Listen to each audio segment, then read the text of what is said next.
Schools in New York City are getting ready to open their doors to roughly 1 million children from kindergarten to grade 12. It's the largest school district in the United States. The overwhelming majority of those children will be getting full-time, in-person instruction. We're not going to remote as we had it previously. I've made that very clear. Everyone's coming back to school.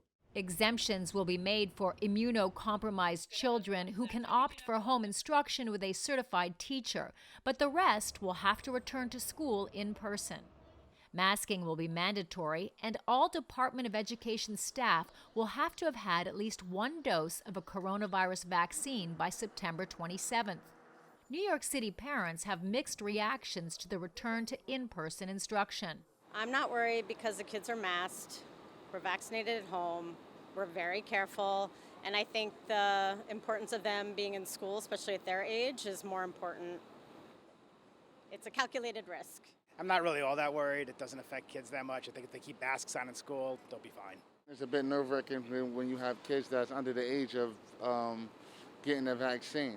School starts in New York City on September 13th. At the moment, there are no available vaccines for children under the age of 12. In other parts of the United States where schools have already reopened, there have been outbreaks and they've been forced to go to remote. The city's mayor says that's less likely to happen in New York because of its relatively high vaccination rate. I think we're going to see some kids, some staff who may have to be out for limited periods of time. But we should remember the very high levels of vaccination we have among DOE staff and educators. And I'm guaranteeing you parents are going to rush to get their kids vaccinated by the time we get to the opening of school.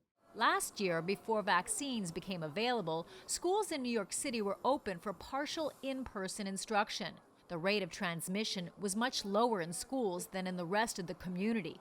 That prompted some to declare them among the safest places to be.